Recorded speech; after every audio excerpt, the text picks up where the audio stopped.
Bom dia, hoje é terça-feira, 30 de dezembro de 2025, penúltimo pregão do ano e olha, à primeira vista o mercado parece quase sonolento. Aquela calmaria típica de fim de ano, né? Exato, baixa liquidez, todo mundo já pensando no Réveillon, mas nosso trabalho aqui é justamente olhar para as pistas que talvez não estejam tão óbvias. É ser o detetive do mercado. Perfeito. E quando a gente cava um pouquinho, o cenário muda.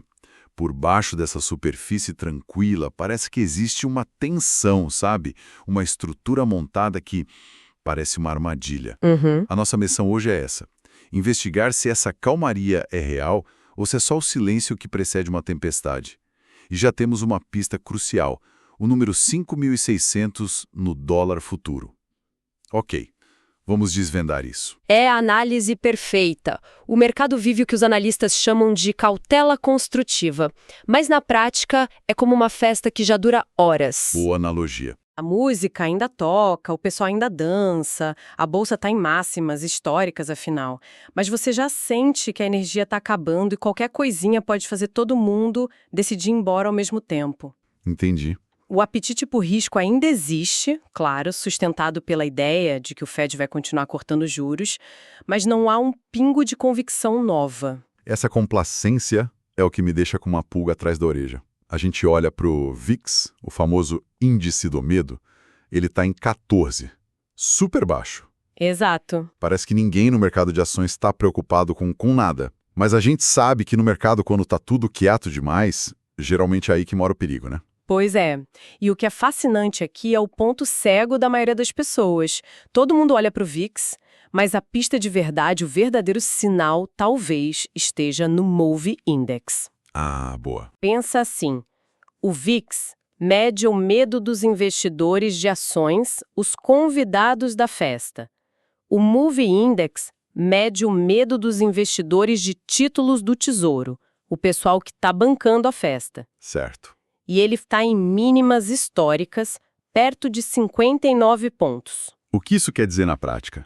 Que os donos da festa estão tranquilos demais. Tranquilos até demais. Essa calmaria toda no mercado de juros americano simplesmente não faz sentido com o mundo que a gente vê. É como se eles estivessem ignorando completamente os riscos geopolíticos que estão na mesa. A gente tem Ucrânia, tem as tensões em Taiwan, a situação na Venezuela. Sem falar nos desafios fiscais. Exatamente. Ou os desafios fiscais gigantescos do novo governo americano. É uma tranquilidade que parece frágil, quase artificial. E essa calmaria pode ser testada hoje mesmo. Temos duas possíveis bombas relógio na agenda do dia. A primeira está prestes a explodir. Às 8h30 da manhã, saem os dados da dívida pública aqui no Brasil. E esse dado é crítico. Se o número vier ruim, principalmente se a dívida bruta passar dos 80% do PIB, é como receber uma fatura de cartão de crédito muito maior do que você esperava. A reação é imediata, né? Imediato. A primeira reação do mercado é o pânico, e isso pode bagunçar a curva de juros na hora, fazer o DI disparar. A segunda bomba relógio vem mais tarde, às 4 da tarde, com a ata da última reunião do Fed. Pelo que eu entendi, o mercado está procurando por uma coisa com um nome bem esquisito, o tal do corte hawkish. Isso. Parece um paradoxo. Como é que o Banco Central consegue cortar os juros e, ao mesmo tempo, soar duro, soar assustador? É uma ótima pergunta, porque é exatamente esse o malabarismo que eles tentam fazer. Pensa num pai que te dá a chave do carro pela primeira vez. Ok. Ele te dá o estímulo, a liberdade, isso é o corte de juros. Mas ele olha bem nos seus olhos e diz: se você arranhar esse carro, nunca mais dirige. Esse é o discurso duro, o lado hawkish. Entendi. Ele dá com uma mão e ameaça com a outra. Exatamente. O Fed corta os juros para ajudar a economia, mas deixa claríssimo que a tolerância com a inflação é zero. É para segurar as expectativas e não deixar o monstro da inflação sair da jaula de novo. Entendi. Trazendo essa discussão aqui para a nossa realidade, o Brasil parece viver um eterno cabo de guerra. Sempre. De um lado, tem o otimismo com um tal Tarcísio Trade, o dinheiro gringo que empurrou nossa bolsa para os 160 mil pontos. Do outro, a gente tem um rombo fiscal de mais de 80 bilhões de reais e nossos juros na estratosfera, em 15%. Uhum. O dólar, que fechou ontem em 5,5770, fica bem no meio disso tudo, né? Ele é o termômetro perfeito. Cada centavo que o dólar sobe ou desce mede a força de cada lado desse cabo de guerra. Ele reflete em tempo real quem está ganhando, o otimismo do mercado ou a dura realidade fiscal. Certo, entendi o cenário geral. É como saber a previsão do tempo. Sol com chance de tempestade forte à tarde. Mas isso não me diz em qual rua eu devo ou não andar, sabe? Exato. Para isso, a gente precisa de um mapa mais detalhado. E pelo que entendi, esse mapa está na estrutura das opções, certo? Exatamente. O macro nos dá o clima, mas é na microestrutura que o jogo é jogado. E para entender esse mapa, a gente precisa entender a cabeça dos market makers. Os formadores de mercado. Isso. Eu gosto de pensar neles como os donos do cassino. Eles não estão lá para apostar se o dólar vai subir ou cair. A função deles é outra: garantir que sempre tem a ficha para quem quer apostar, ou seja, dar liquidez. E como eles ficam neutros sem tomar partido? Através do hedge. A cada operação que um cliente faz, eles fazem uma operação contrária para zerar o risco deles. E são essas milhares de operações de proteção acontecendo o tempo todo que acabam criando barreiras de preço. São essas barreiras que formam suportes e resistências mais fortes do mercado. E como é que esse cassino está operando hoje?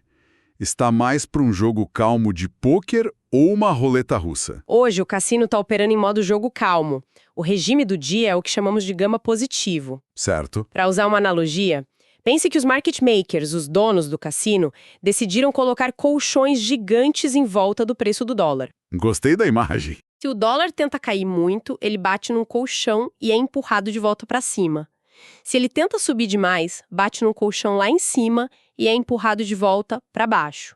O trabalho deles hoje é basicamente manter o preço nesse colchão acolchoado.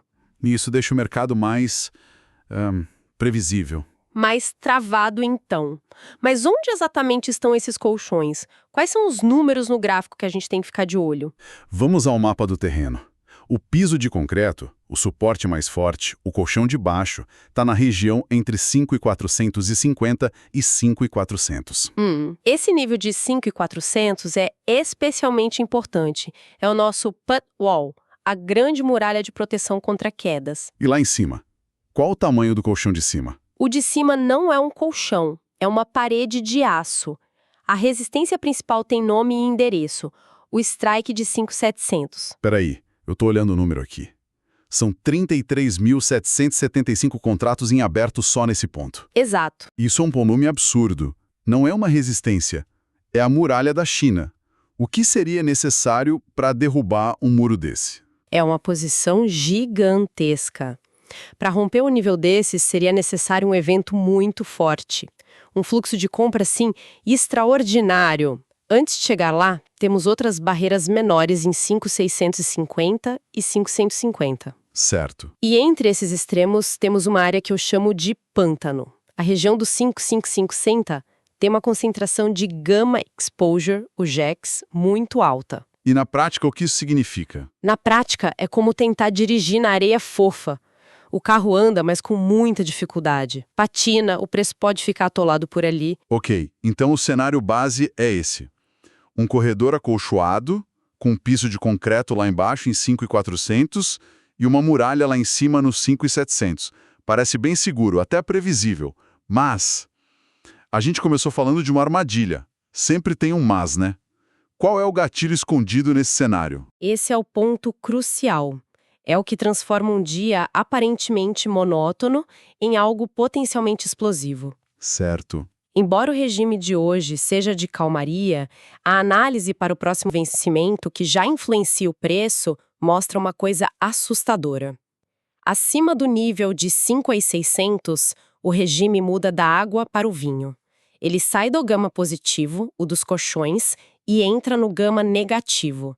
Esse é o regime acelerador. E o que acontece quando o regime vira de freio para acelerador? O que isso significa na prática? Significa que o caos se instala. Se o preço conseguir romper, e mais importante, se firmar acima de 5.600, a dinâmica do mercado vira de cabeça para baixo. Uhum. Os mesmos caras que estavam colocando colchões para amortecer o preço, agora são forçados a jogar gasolina no fogo. Para se protegerem, eles precisam comprar dólar junto com todo mundo que já está comprando. E a compra deles vira um combustível extra. O famoso gum squeeze. O freio vira o motor. Uau! Isso já aconteceu antes de forma tão clara? Sim. Lembro de um dia em 2024 que a estrutura era parecida. O mercado ficou parado por horas, todo mundo foi almoçar achando que o dia tinha acabado. De repente, uma notícia inesperada empurrou o preço acima do nível gatilho. E aí? Em menos de 15 minutos, o mercado subiu 100 pontos. Quem não estava olhando, quem achou que o dia estava ganho, perdeu o movimento do mês. A estrutura de hoje tem esse mesmo potencial. Ok, então o nosso trabalho de detetive revelou o seguinte. A gente tem um mapa do tesouro com uma armadilha marcada com um X gigante no 5.600. Como a gente usa esse mapa para navegar o dia de hoje? Qual seria o plano de batalha? Vamos montar o plano. Começando pela abertura. Nossos dados de flow sentiment, que medem a agressão no mercado de opções, mostram um domínio claro de compradores. Certo.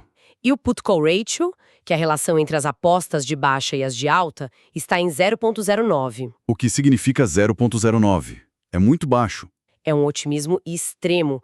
É como se numa sala com 100 apostadores, 91 estivessem apostando na alta do dólar e só 9 na baixa. Ou é muita confiança ou é complacência perigosa. Entendi. De qualquer forma, com base nisso, a maior probabilidade é de uma abertura já com viés de alta, talvez até com um gap. Mas essa aposta toda pode vir após se o dado fiscal das 8h30 vier péssimo, correto? Completamente. Um dado ruim pode azedar esse humor em segundos. Mas, se nada mudar, a tendência macro para o dia é lateral altista. O preço deve ficar dançando dentro de um range provável, entre 5.528 na mínima e 5.619 na máxima. Essa é a tendência base. Essa é a tendência base.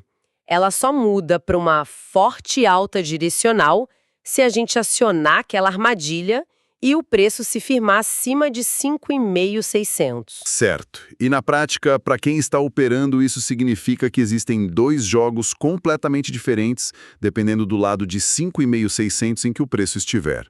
Qual a estratégia para cada um? Exato, são dois planos de jogo. Cenário 1, com o preço trabalhando abaixo de 5.600. Aqui estamos no regime dos colchões. A estratégia é jogar ping-pong, ou o que o mercado chama de range trading. Comprar embaixo e vender em cima, basicamente. Isso. A ideia é vender quando o preço se aproxima das resistências, como a midwall em 5.575 e a máxima projetada em 5.619. E comprar quando ele chega perto dos suportes, como 5.550 e a mínima projetada em 5.528. E se a armadilha for acionada? Se o preço passar de 5.600. Cenário 2, o regime acelerador. Aqui você esquece o ping-pong. A ordem é surfar a onda. A estratégia muda completamente para operar a favor da tendência. O breakout. Certo. Uma quebra dos 5.600 com volume abre caminho para um movimento rápido em direção a 5.619 e depois 5.650. O nosso relatório tático é bem claro. Ele sugere compra se o preço se sustentar acima de 5.620. E qual é o ponto em que a gente joga o mapa fora e admite que a análise estava errada? Onde estão os pontos de invalidação da tese? A tese do ping-pong, do mercado range, é invalidada assim que o preço se firma acima de 5.600. Simples assim. Ok. E o viés de alta geral para o dia, a ideia de que vale a pena comprar nas quedas, é invalidada se perdermos o suporte em 5,58 com aumento de volume. Isso seria um sinal de que os vendedores vieram com mais força do que a estrutura de proteção dos market makers consegue aguentar. Resumindo a ópera, então, o dia de hoje é um jogo de paciência e principalmente de observação do nível 5.600. Abaixo dele, o mercado é um rio lento bom para navegar, de um lado para o outro. Acima dele, o rio vira uma cachoeira violenta. Perfeito. E os gatilhos que podem empurrar o preço para um lado ou para o outro são os dados fiscais pela manhã e a ata do Fed à tarde. Exato. E se a gente conectar isso ao quadro geral? Tem uma última pergunta que fica no ar, e ela é um pouco perturbadora. Manda. Toda essa estrutura de opções que a gente analisou mostra um posicionamento absurdamente otimista para o dólar. O put-call ratio de 0,09, aquela muralha de quase 34 mil contratos de calls no strike 5,700, isso tudo não é posicionamento de quem está com medo de uma queda. Pelo contrário, é o posicionamento de grandes players que estão apostando pesado numa alta, significativa. Certo. Então, a pergunta que fica para refletirmos é: qual grande evento ou catalisador eles estão antecipando nestes últimos e sonolentos dias do ano que talvez o resto do mercado ainda não esteja vendo? É uma simetria de informação que vale a pena manter no radar.